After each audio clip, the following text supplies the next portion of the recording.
2, 1. Welcome to the SpartanMag.com VCast from Comparoni. Paul Konyndyk, Michigan State preseason football camp continuing here on the campus, Michigan State University, East Lansing, Michigan. Perles Plaza, Spartan Stadium in the background. Michigan State in shells today. They scrimmaged on Saturday, and we hear the defense kind of had the upper hand there. Some players sat out, but not a bad thing, I think, for the defense to be a little bit ahead in some areas. By the same token, I heard some positives about progress in the run game.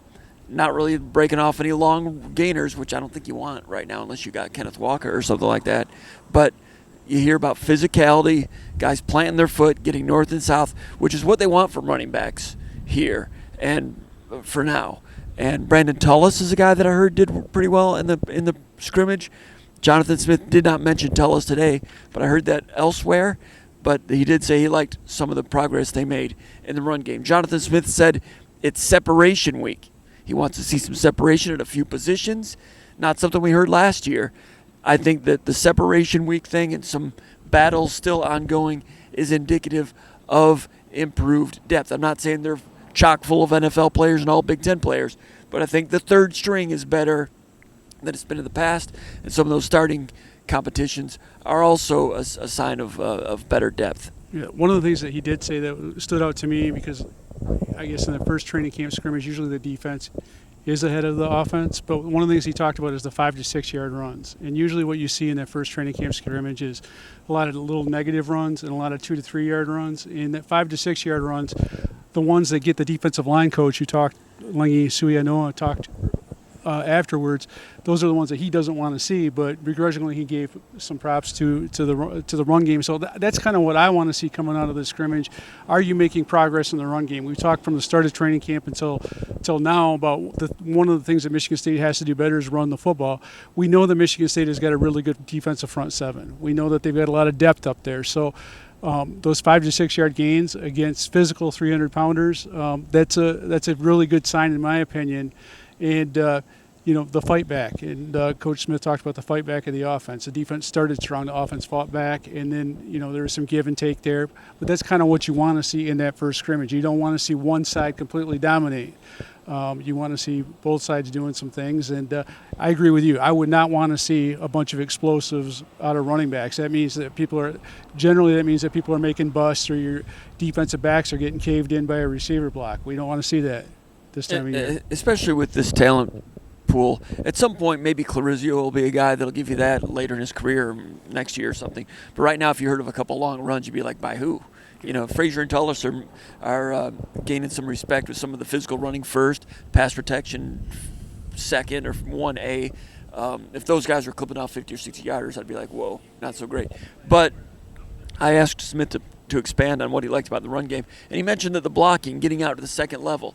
I haven't seen it with my own eyes, but watching practice, the work that they're putting in on, the bread and butter, the inside zone, outside zone, just details. And the way Mihalchik, we talked about it last week, the way he harps on those things really demands physicality from the offensive linemen serving as defensive dummies. I'm not surprised that blocking and getting out to the second level, the linebacker level on some of the zone plays, I'm not surprised that there was some progress there, and I would think that could and should be way ahead of where it was 365 days ago, when that element was hit and miss, leading to a lot of tackles for losses on first down throughout the season. Yeah, and I think it's interesting what Jonathan Smith was talking about the offensive line. He asked specifically about the offensive line. He said they felt like there's 10 guys and they're still competing for 10 guys. And that's telling, because that means there's a lot more depth than there was last year. They knew basically who their guys were, and then maybe they're like one or two guys fighting for a backup spots or for that like NFL sixth offensive lineman type deal, a guy that can kind of plug a lot of holes. But right now going into that, as Michigan State prepares for its second scrimmage of training camp, they've got 10 guys that are still fighting, scrapping in the mix, in the picture, for significant playing time, and to the point where they're mixing and match guys around to see like who could fit what. And I know that they want more depth this year, because they did get hurt by injuries last year in the offensive line. But I thought it was telling that Smith said that there's 10 guys still scrapping, still competing at this stage in training camp, and that was not the case, not anywhere near the case last year at this time. And at the end of spring, I thought there was 8.5 or 9. So someone is added in there, maybe Caleb Carter, the transfer. coming in that I thought was a reserve piece. He got a lot of snaps today in practice when I was watching some of the things going on. Some learning going on there, even though he's an upperclassman from Western Carolina, but I think maybe he solidified himself a little bit more in there. Somebody can give you some reps here and there. Rakeem Johnson, watching him at center today, he just keeps getting better. I don't know about second string left tackle. Rakeem Johnson did a little bit of that last year. Of course, Stanton Ramil is starting there. I don't know if they've got, Rustin Young has, played a little bit against Ohio State, did not do well. Understandable against Ohio State, 2 NFL defensive ends, and he was a true freshman. Rakeem Johnson was a little better than Rustin last year, but Rustin really struggled in that game. Understandable. In practice a little bit, I've seen this month, Rustin Young coming along as you would expect. Now he's a redshirt freshman, and I don't think he's behind schedule by any means. It's good that he got on the field as a true freshman. Is he like second string left tackle ready to play? I kind of doubt it, but they say that there's 10 right now. Might he be one of them? I'm not sure. In the meantime today, we saw A.J. Dennis did a few snaps at center.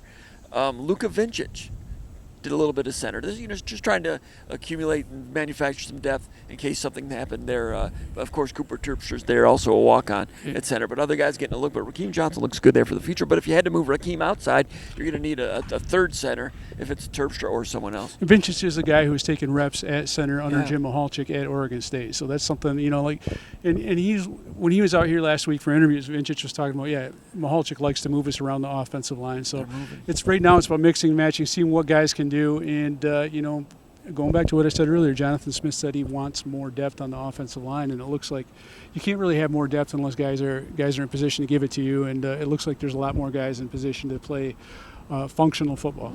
And we'll talk defensive line depth here in a minute. First, a note from Shoepan Recycling. As you know, Paul, Michigan's recycling rate has fallen from 90% to 73% in recent years. That's alarming. Michiganders are squandering $105 million American dollars, Paul, by not returning those bottles and cans. And that's hurting pocketbooks out there. It's also hurting our environment. So help your environment. Help yourself. They're your beaches, your roads, your lakes.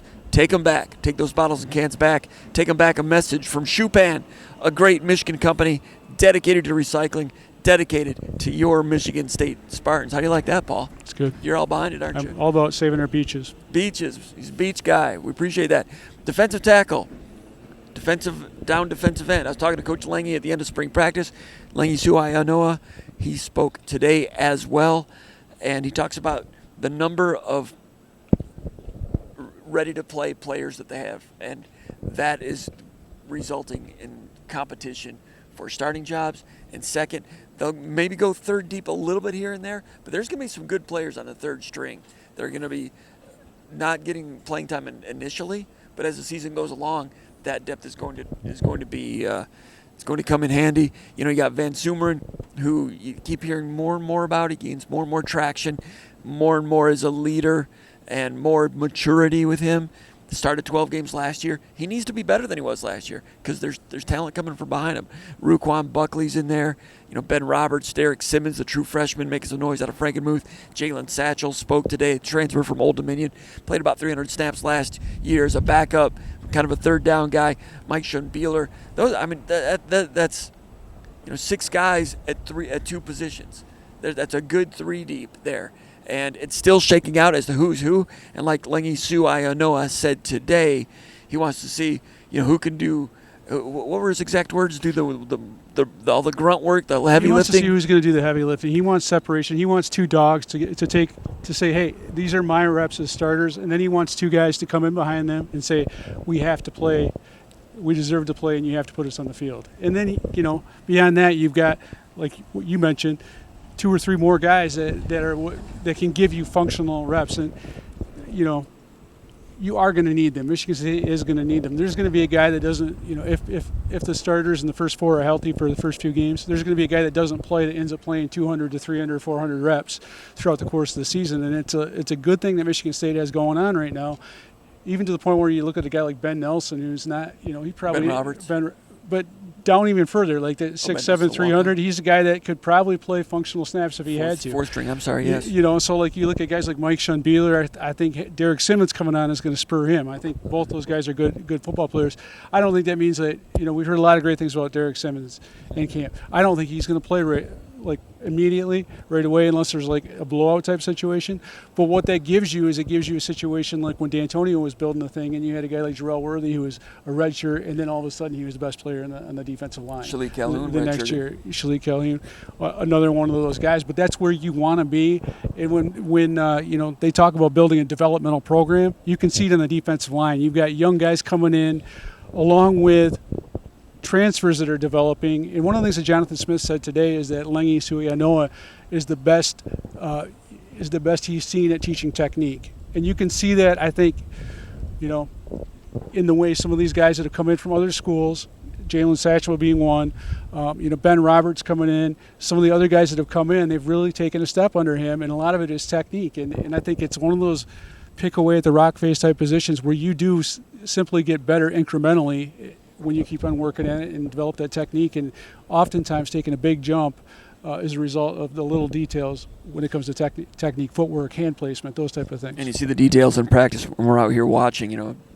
I'm not a defensive lineman by any means, but I've seen a lot of defensive line coaches around here. And Suianoa, with all those things, you see it on display. And this is a program that has had a turnover of defensive line coaches, like 5 different defensive line coaches in 5 years. Now they get a second year with Suianoa, and I do agree he's one of the best. And they teach with a rapid tempo, and they're getting a lot done. And I'll be intrigued to see what kind of improvement we may see out of Van Sumer and Satchel, Ben Roberts, and these guys. Derek Simmons, when I talked to Coach Lengi Suianoa after spring practice, he mentioned all those guys. He didn't really mention Simmons yet because Simmons had just gotten to school, mid-year enrollee. Jonathan Smith said last week that Simmons was a guy that looked different at the beginning of camp, and we continue to hear good things about him. He had a good scrimmage. To your point, I wonder if they now have the luxury of playing him 4 games and redshirting him. Last year, Rakeem Johnson played 4 games. They managed to redshirt him, if I'm not mistaken. Simmons might be able to play here and there, 4 games plus a bowl game perhaps. In this day and age, do you really want to gamble forward and gamble you might lose a guy later to who knows what, free agency and so forth? Or are they at a point where they can just redshirt him, get 4 games out of him? Well, those are decisions for down the road. I'm just wondering. I think it's a communication thing. Might be. It's a communication thing. And I think also you've got guys that they have to earn it. They're not going to give him those reps because, they think he's going to be good. And there are a lot of veterans in there. Like last year I thought Mike Schonbeeler might end up playing more games than he did. But one of the reasons he didn't is because a guy like Jalen Satchel came on. Ben Roberts was better.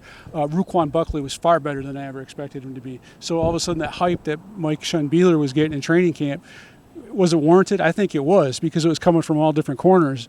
But other guys that were physically mature took steps. Now, Derek Simmons has got the one advantage of some of those guys is he did change his body. Lengi was saying that he's got a college-ready body. That's not like that's uncommon in defensive tackle. That's not something you hear all the time. So maybe he does. One of the guys I think we should talk about is Alex Van Sumer, because he had all those 12 games of starting, but this is really his first fully healthy offseason. Even last year, he was coming off some things and he had to work his way slowly into it. He kind of emerged as a starter midway through training camp, but he wasn't able to really get in there and do everything that he could do in the offseason to improve everything. He's a highly motivated individual, and he was talking about how healthy he feels. This is the best he's felt in a long, long time, and how he's been able to work harder during the offseason than he ever imagined possible, simply because he's healthy. And that kid is really motivated. And he's the leader of that room, so I would expect him in year 2 to take a big jump, and that'd be a big deal. I think it's going to be. I think he's got that dog to him. There's other guys like he reminds me of a Jacob Slade, that type of guy, or a Mike Panishuk, a guy that steadily made progress, and he comes on, and they're going to need a guy like that to lead that room, and he wants to lead. He's got an edge to him, but he also cares about his teammates. Yeah, and Joe Rossi, Michigan State's defensive coordinator, he feels good about the defensive front 7. I think it showed itself in the scrimmage against an improving offensive line. And you could say, how can you be both? Well, you can be both, and these coaches can see progress in both. But Van Sumer was a 4-star recruit, had a lot of injuries, started 12 games last year. Like you said about the offseason, Jalen Thompson, similar, was a borderline 4-star recruit, started a bunch of games last year, but was just kind of a guy. Wasn't a dude, he was a guy, and Thompson believes he can do better than that. I don't think he had a sack all last year. So he and Jonathan Smith have talked about they think that he can be a plus player, not just a functional guy. I think, Rossi made some comments about that last week. So Thompson, a former, not that recruiting rankings are everything, but both of those guys were recruited and came in as a highly touted type of guys. Injuries for Van Sumeren. Thompson was forced to play early, maybe earlier than he was ready. But now that they're getting into their 21, 22 years of age, if you get Thompson and Van Sumeren taking a steep incline, that can make the whole thing look different, especially with the depth that's around those guys. Quindarius Dunnigan is no joke backing up Thompson. We already talked about the guys, battling for playing time there, defensive tackle. It's a nice place to have a lot of competition, of a lot of playable, functional guys, and one or two of which might even have some start capability. One of the things I thought was interesting is, like, you get the sense from Lengy, this is his second year in Joe Rossi's defense. He feels, I just got the feeling like he's really down to earth and really open and really kind of like exuberant. And you can tell that he feels a lot better about his guys within the scheme. He feels a lot better about how to coach within the scheme. And I think some of those other guys like Blue Adams, other guys that came with Jonathan Smith from Oregon State, I think there's probably a comfort level there being in the second year of a defensive system that, it's not overly simple. There's a lot of moving parts, but you can tell that Lengy feels good about his guys and he feels good about the scheme, and I think the guys also feel good about themselves within the scheme. It's a lot different as a second-year player. I think there's a lot more trust out there with your teammates when you got a guy like Van Sumeren and Jalen Thompson having played in it. There's a lot of veteran guys coming back in the defensive front seven that have played in it. And the same thing with the secondary. There's a lot of veterans in there as well. And I was waiting to hear something about the pass rush and the edge position. That's the fourth position on the defensive line. It's not as strong as the other three. They went out and they got Isaac Smith from Texas Tech and Cam Williams from Georgia State, and prior to that, for spring practice, they had Santiago coming in from Air Force and Anulu coming in from Wisconsin. So I didn't want to ask about it. Someone finally did ask. I wanted it to be more organic. I wanted someone else to bring it up. And if no one did, I was going to ask about Isaac Smith a little bit. And I'll say Isaac Smith, we talked about him last week. He cuts an image out there in the practice field. At 6'6", was he 253, I think. Got some physical maturity to him. He you notice him. Didn't hear much. I'm not saying he didn't play well in the scrimmage. The whole defense apparently did well, but no one really mentioned him as a standout there. And then when Smith was asked about the pass rushers, he kind of mentioned all of them without saying anything great about any of them. So I was like, okay, I was kind of wondering about that position. I like that. So I'm conflicted on Isaac Smith. If I'm Michigan State, if you're a fan, you're intrigued about him because he had a couple of big bowl games for Texas Tech. One against Arkansas, one against Ole Miss, Mississippi, and had some injuries in there. Had trouble harnessing that for the long term. New place, new environment. I think that the scope of possibilities for him at one of the positions of weakness, and I don't think there's many weaknesses on this team. Well, maybe place kicker and so forth, but I'm kind of resigned to the idea that rush end is just going to be kind of blah. Maybe in the future, Anello might be pretty good. There's some other guys that have been working on, but I'm not closing the door on becoming pleasantly surprised there from a Michigan State person because of what Isaac Smith has done here and there in the past. Haven't heard anything about it yet in camp, but that's a question mark, Paul. That's an X factor, and that he's got a body. Yeah, he does. And Smith was asked about it, and he did mention, Smith, and then he mentioned Cam Williams, and then he mentioned Gillison, and I think Gillison looks a little bit good.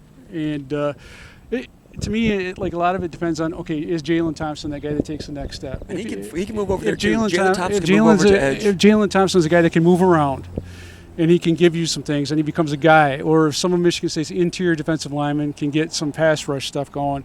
Jalen Thompson's also a guy on third down that might move inside. So if Michigan State can get a little bit more pass rush from other places, then it takes some of the pressure off of Isaac Smith, and maybe you're in a one-on-one situation, and then you can do some things. I'm curious to see. I really wish I could see a scrimmage and see how Isaac Smith handles like a tight end double team or something like that, because that Michigan State runs two tights, and that's something that you're not going to see very often. I saw him for Texas Tech, and I had notes on that, and he can withstand the point of attack. So it's going to be interesting to see what happens, but I do feel like, I don't think they're going to talk anybody up. I really don't. I mean, I don't think they're going to try anyone out and say this guy's going to be the difference maker. This guy's going to be they're not going to anoint anybody. But I do think there's a chance that Michigan State got better there. And did they get better there because the personnel they brought in? Partly, but did they get better there because other guys are getting better in other places? I think that's a key. And then the other thing you got to think about is how does rush and coverage work together? I think that's one of the things that really hurt Michigan State last year. As injuries piled up in the secondary, there wasn't as much coverage and rush working together. Yeah, I think you didn't have a pass rush, and then you had Ade Willie at corner. Exactly. So I just feel like second year in the defense, I think schematically, are they going to adjust some things just slightly so they can take advantage of their personnel?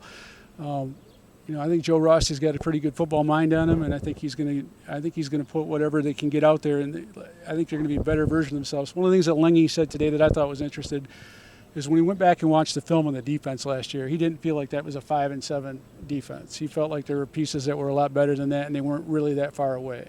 And I know he's a positive guy, and he's always trying to move the needle forward. But I thought that was kind of telling. I think he feels really good about where he's at right now. And with Isaac Smith against Arkansas in the bowl game in last year, 1.5 sacks, had a safety in the bowl game, and played 375 snaps last year. The year before that, missed the whole season with an injury. The year before that, he played the season with torn ligaments, didn't know about it until afterwards, but he still, against Ole Miss in the bowl game that year, had 5 pressures against Ole Miss, right. 1 sack, 3 hurries, 1 quarterback hit, and only played 50 snaps the rest of the season. So he's a guy that's flashed some plus ability. And Texas Tech, I don't know if there was a bidding war there. Texas Tech, they've gone out and got some other players. I'm not sure, but that's really an interesting transfer there that could have an impact. Yeah, I just feel like, with a lot of guys like that, Michigan State needs a guy to find a guy that's the equivalent of a Drew Beasley. And, like a guy that can give you 5, 6, 6.5 sacks, a guy that can do some things, a guy that can extend plays, a guy that can just chase a guy down after he sheds the block. They need energy guys at that position, and you can do a lot with energy. And Michigan State's got to find that at that rush position. I thought it was interesting that Jonathan Smith mentioned Marcellus Pulliam. Yeah, I do too. Pulliam last year in mop-up duty when he got in games, I was watching him closely, and he had some pop to him. When he ran down, alley pursuit and took on a blocker or a ball carrier, he had some pop to him. I thought he was maybe had a couple pounds of bad weight, not quite quick enough. And then we heard in the spring that he'd improved. The coaches said improved his ability to bend, as they say, and a little flexibility, a little more quickness there. And I've always been writing that he's got some power to him. So when Jonathan Smith said today, and it was the first name he mentioned, that he made some plays in the scrimmage, Marcellus Pulliam, and along with that he was talking about the competitiveness and the separation that's needed at some of these competitions. Jordan Hall's been the inside starting Mike linebacker presumptively throughout the spring and preseason camp, and everybody seems to be happy with him. Wayne Matthews is in there. He was a third down linebacker last year. I had him penciled in as the other starter there, the will linebacker. But reading between the lines, do you think it's Pulliam and Matthews now for that other job? Pulliam could play either one of them, but when Jonathan Smith talked about competition at starting jobs, he mentioned inside linebacker, he mentioned defensive tackle, he mentioned one of the 3 wide receiver positions. It's got to be Pulliam and Matthews there at that inside linebacker position. I think Pulliam is a third linebacker, similar to what Jordan Hall was last year. I just feel like, I'm not. Okay. I'm not going to say that the first one off the bench. Yeah, I'm not going to say that. That's the linebacker deficit is really good for Michigan State this year. So I think so you're looking at Pretzlaff and you got Darius Snow. So I mean, not like Darius Snow, we don't you don't know what he's going to be, but I think that's a good sign because it's like here in Pulliam there you need three dogs, and I think they've got one. Brady Pretzlaff's a good linebacker for the future. I think he's going to play a special teams role. Even that third linebacker, if Pulliam is that third linebacker, he's going to be a dog on special teams, and they need that. So to see them building linebacker depth and getting more athletic at that position, that'll be fun to see. And then it's also nice to rotate guys. And I don't know if there's something that he does better than Wayne Matthews. Maybe there is. Maybe if they play, like a really stout, running team or something like a Michigan or something like that's or Illinois, that's the kind of guy that you lean on. I don't know, but it's going to be interesting to see which guys emerge in different packages. And that's something else that we heard today. Jonathan Smith was talking about, are there situational guys? We got to figure that kind of stuff out. So it's good to hear Pulliam, because that's a name we hadn't heard. We heard it in spring. We hadn't heard it in camp. And all of a sudden he comes out of the scrimmage, and that's a name that resonates. So that's good for him. He improved his stock. And now it's a matter of, can you keep it going? Because I think if you do some good things in the first scrimmage, people see you, their eyes are on you, and then can you take it to the next step? You're exactly right about the depth. And when you play teams like that, I mentioned that in a story today over at SpartanMag.com. Check it out, $1 for a week of SpartanMag.com. You can check it out, test drive it, you'll like it. About 2/3 of the way through the season, the schedule flips, and they play for like 4 straight teams that might give you 2 backs. Got Iowa, Minnesota, Michigan, and there's 1 or 2 others in there, like right in a row, maybe 4 teams in a row, where when it's getting toward the dog days of the season and everybody's getting worn down a little bit, the fact that Michigan State might have some extra reserves at inside linebacker and defensive tackle could help at that point in the season against some tough teams. Yeah, you go back to like Michigan State in 2013. I think when they won the Rose Bowl and they beat 2 top 5 teams in back-to-back games. But like the underrated storylines, one of the biggest underrated storylines of that season was the depth that they had at linebacker, where you had guys like, Kyler Ellsworth coming off the bench. You had guys like Darian Harris, who ended up being an all Big Ten performer, coming off the bench, and you were really 2 deep at linebacker. 6 linebackers that could play, and you need linebacker depth. You need depth in your front 7, especially when you play a 9-game conference schedule against some of the talent that Michigan State plays. I forgot to mention Grady Kelly, the defensive tackle. I think he's going to start. When they talk about the competition and so forth, and Big Worm Ben Roberts, we talked about him also, but Grady Kelly, I went back and watched him for Florida State last year, and he was a second stringer, and he's okay. He was a stump. He was hard to move in there, and like Jalen Satchel said today, he's stronger than you would think. Yeah. He's strong. Now he's not going to pursue down the line with a lot of quickness, but I heard he did pretty well pushing the pocket, pass rush wise. So Kelly's in there, and I think he's entrenched in that playing group. So I forgot about that guy. And I don't know if he's going to start. He might, but I think he's going to be a guy that gets, there's 4 guys that are going to get 400-plus snaps. There's probably, and I think that he's one of them. I do think Ben Roberts is a heck of a football player. I think Van Summeren's coming, and Jalen Satchel, I think, is a guy that's got a lot of motivation. So it'll be interesting to see what they do. I do know that they're not. If a guy's dinged up, they're not going to play him through injuries. And we've seen that a lot over the years, where you do have to play defensive tackles because that's all you've got. Michigan State has the luxury of, if a guy is a little bit dinged up, and it benefits the program to have him sit 1 week. You're going to be able to do that this year. I knew I was forgetting somebody because they had 6 in the spring. Yeah. Derek Simmons is the 7th at 2 positions, so that's positive. Negative, place kicker. Still not hearing anything about that this fall. And when Jonathan Smith was asked about it, he said that a couple of guys have been out with, and he mentioned some groin issues. Does that mean both Konyndyk and Ahmet Basic are both out, or one of them are out?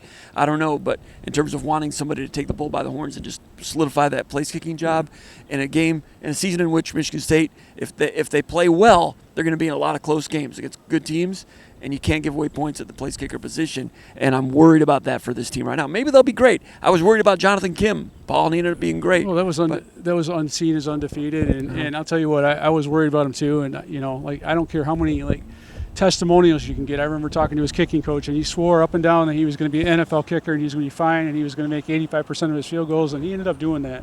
And I think he will stick in the pros in some way, shape, or form.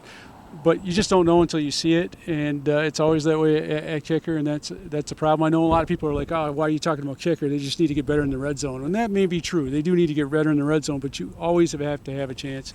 There's always going to be those times where you need to kick a field goal to win it, and it's scary until you replace it. It really is. That's where an exhibition at some point, you hear people talk about that as a fundraiser in spring. Bring Grambling up or something like that. Bring Grand Valley State and run a jamboree or something. It'd be nice to see a kicker in those situations. Well, I remember going back to, like I'm old, you're old. I remember going back to the John L. Smith Hawaii game, and John L. Smith, Michigan State's coach, former coach, he couldn't stand June Jones when they were playing Hawaii, and there was lots of times he didn't want to kick a field goal, didn't even try to kick a field goal, wanted to score touchdowns against June Jones. But then when the regular season rolls around, here at home when they blew out Hawaii. Yeah, I was thinking about the one they lost out there. No, when they lost Hawaii, that was different. But when they blew out Hawaii, there's so many different chances Yes. for Michigan State to kick field goals, Yes. and I'm thinking to myself, okay, you're winning by 6. 34-7. Whatever it was. There's way up. And I'm like, the one thing you don't have is a proven kicker. The best thing you could do is get that kicker confidence and give him a field goal in Spartan Stadium. And I'm not saying that's the reason why kicking sucked that year, but I'm sure it didn't help waiting as long as they did to give that guy a pressure-packed kick. There's value to that. Yeah, so they're up 28-7, 35-7, 42-7. To your point, let's work on the field goal. I forgot about that. The wide receiver position. He mentioned, of course, we can presume that Nick Marsh is a starter and Amari Kelly's a starter. But Jonathan Smith, the other receiver, the third receiver position, there's a battle going on there, still to be determined. And mentioned who was in there. Asked who was in there. He mentioned Rodney Bullard, the transfer from Valdosta State. No surprise there. He said Krishan McCray, of course, coming in from Kent State. But he revealed that Krishan McCray is coming back. So he's been out with an ailment that I didn't know about. Yeah, I did. We just can't talk about it. He talked about it today, I know right? he did, right? So you have Bullard in there with him, and he mentioned Braylon Collier, the true freshman from Sandusky, Ohio, whose film I loved when he was in high school. Thought he was underrated, and at the end was kind of rated properly at the end.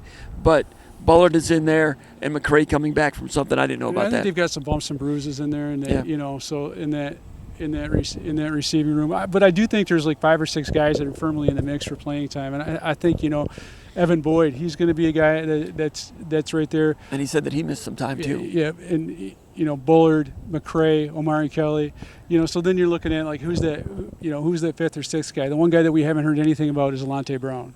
Yeah. So and I'm, I'm not sure what's going to happen with him. I think he's the guy that's kind of the odd man out, in my opinion. So they've got a lot of good pieces. Evan Boyd is a good-looking football player. Right. And you got to keep Nick Marsh healthy. If those guys can play, they're gonna. I know Cordy Hawkins he likes what he's got, and if you earn playing time, he's going to get you on that field in the rotation. All right, so many other positions in this great sport of football: the quarterback position, safety, defensive backfield. We'll be touching on that as camp progresses. But a lot of good information today with Jonathan Smith coming and giving us a briefing about what happened after the first scrimmage. We had a coordinator last week, coordinator the week before that, getting some information. It'd be great to see some 11-on-11 scrimmaging. I was kind of hoping we'd see some today, but so close to Saturday, I can understand why they didn't. It was really dialed back today. Yeah, they were not in full pads, but it was good to be out there and watch it. It's nice and hot in East Lansing, so it feels like preseason camp. I'm having a good time. You having a good time, Paul? Yeah. Anything else? You got anything else? Got it covered? For Paul Konyndyk, my name is Jim Comparoni. Been watching the VCast in East Lansing with the Spartans for SpartanMag.com.